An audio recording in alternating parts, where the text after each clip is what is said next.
My name is Ray Crow, and this is my story. My life started with my family. My family was very much dysfunctional in a lot of ways. My parents would take us to places like my dad worked for a company called Aero Development. They built all the rides and designed all the rides for Disneyland, Frontier Village, Knott's Berry Farm. So every summer we went to Disneyland for 2 weeks and toured all the amusement parks. But at the same time, my dad was very abusive. My brother would get in trouble, he'd beat us both to make sure he got the right one. He didn't believe in whipping us, he believed in beating us. And I've had tree branches used on me and everything else by my father. And he raised me very strictly, and he raised me to believe in old wives' tales. Like you never mess in your own backyard, stuff like this. So I've grown up believing in these things, and that's how I've set my codes and morals. But when I wound up homeless, I mean, it's amazing how much you go through when you're out there.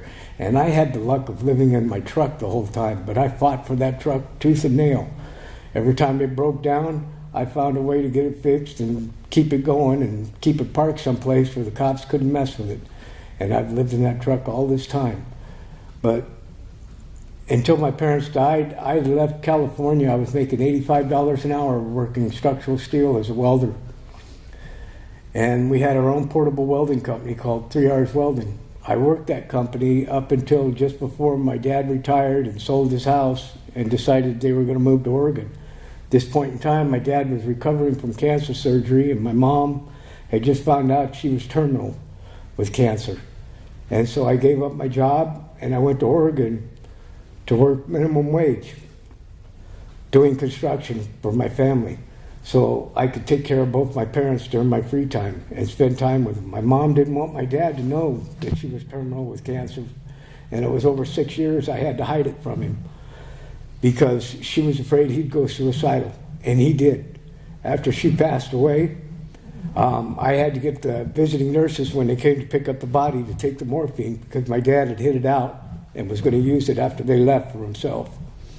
He was going to OD himself so he could go with my mom. I saved him, and I kept him going for another 15 years before he finally died. And it was cancer that got him. Actually, it was pneumonia, but because of the cancer, he gave in to pneumonia and asked for a no resuscitation order. So he died, and then after that, I tried to put my motorhome together and go on my way. I no sooner got that motorhome together and I found out my poor dog was dying of cancer. A 165-pound Rottweiler named Bear, sweetest dog you ever met in your life. And no sooner than I found out he was dying of cancer, and the only thing I could do was either cut off his leg and hope like hell that saved him, or just let him go. And I asked him, and he shook his head that he didn't want his leg cut off. Yeah, Bear actually talked. He actually shook his head yes and no to questions. If you ask him a ridiculous one, he'd roll his eyes. So he was quite a smart dog. I spent every day for 13 years with that dog and raised him since he was a pup. I sure miss him.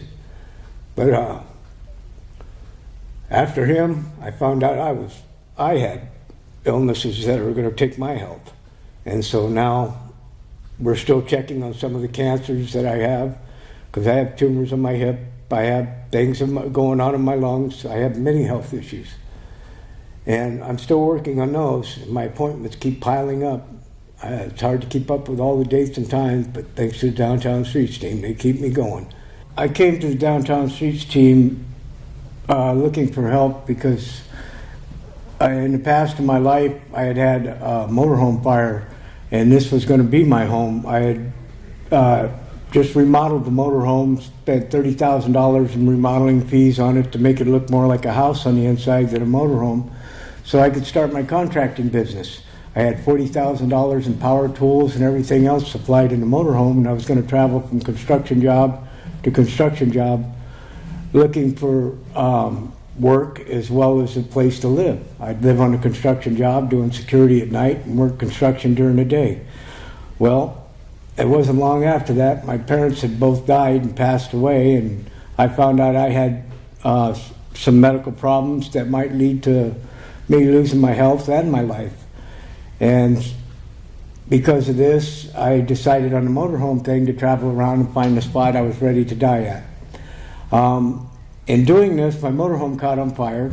$70,000 burned up in a matter of minutes, and I was left homeless. For the last 3 years, I've been homeless.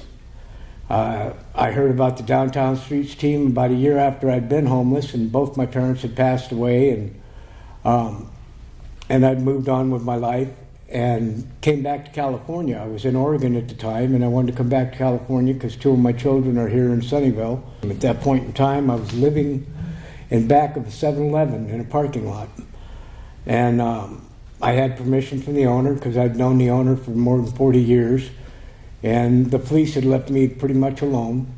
So I wasn't having much problems with the police, but I was having a hard time living out there, and spiders kept dropping down out of the trees and making nests in my truck, and I wound up with infections and poisons and bites and stuff you wouldn't believe. I've seen people sleeping in bushes that didn't wind up with some of what I went through, but I kept teasing and joking the whole time that if you're familiar with the Bible, you'll be familiar with the story of the test of Job, where Job was tested by the devil and to make sure he was faithful and see that, that he was faithful to God. And right down to the book, I broke out with the sores on my body and everything when Job's health was taken to test his faith in God, and this happened to me also. I broke out with sores all over my body. I showed up at a team meeting, and it was after the team somebody had rumored it that I had died. And they had a moment of silence, and they were getting ready to do a memorial when Rachel showed up. And God bless her, she found out that I was still alive, and she said, "Get in the truck, you're going to a meeting." And I went to the meeting and let everybody know I was still here. And apparently I'd been passed up on my housing voucher because of this. But Rachel, she got it back for me, and, well, I'm housed now. And I'm glad to say the Downtown Streets team, man, they've been over backwards. They went through every roadblock, every piece of red tape you could imagine. And part of it was just to get my veterans benefits. It took me 2 years to get my veterans benefits started. And finally, me and Rachel found a shortcut that was able to do it. But it was only through her help and the help of the Downtown Streets team that I made it this far. I didn't want to die in my truck.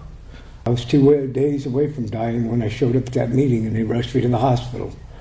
And I was so ate up with infections. The Downtown Streets team literally saved my life as well as got me off the streets. Thank you, guys. Thank you so much.